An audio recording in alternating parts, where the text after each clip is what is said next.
এক পৃথিবী দুই ভিন্ন ভূখণ্ড, ঢাকা ও ডেনমার্ক।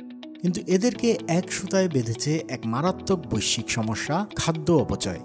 প্রতি বছর সারা বিশ্বে উৎপাদিত খাদ্যের প্রায় 1/3 পচে নষ্ট হয়ে যায়।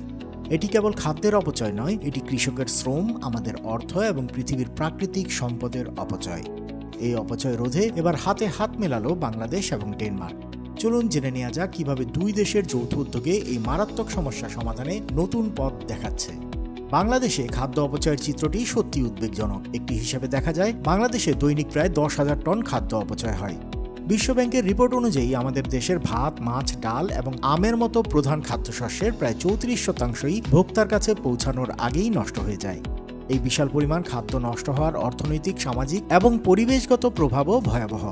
এর ফলে কৃষকরা তাদের আয় হারাচ্ছেন, পরিবারগুলোকে চড়া দামে খাবার কিনতে হচ্ছে এবং আমাদের প্রাকৃতিক সম্পদের উপর বাড়ছে চরম চাপ।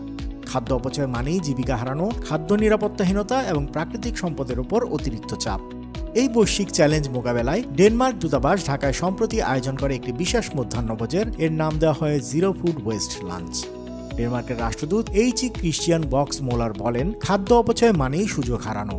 কৃষক তার আয় হারাচ্ছেন, পরিবারগুলোর খাদ্যমূল্য বাড়ছে, আর এর খেসারত দিচ্ছে আমাদের পৃথিবী।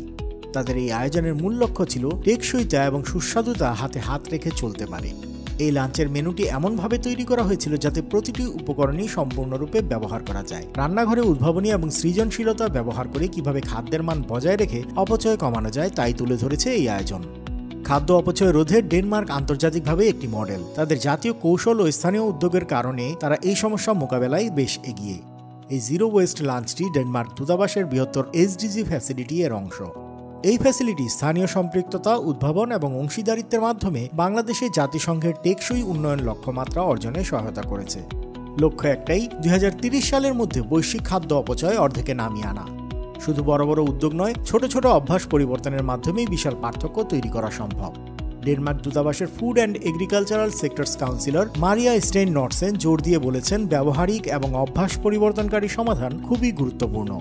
যেমন খাবার সংরক্ষণের পদ্ধতি পরিবর্তন করা, সঠিক বাজার করা এবং রান্নার সময় উপকরণের কোন অংশ ফেলে না দিয়ে তা ব্যবহার করা।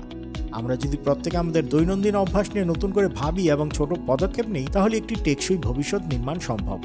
খাদ্য অপচয় রোধে ঢাকা এবং ডেনমার্কের এই উদ্যোগ সম্পর্কে আপনার মতামত জানাতে পারেন কমেন্টে। এরকম আরও বিশ্বজুড়ে গুরুত্বপূর্ণ খবর সবার আগে পেতে বাংলা প্রো চ্যানেলটি সাবস্ক্রাইব করে আমাদের সঙ্গেই থাকুন।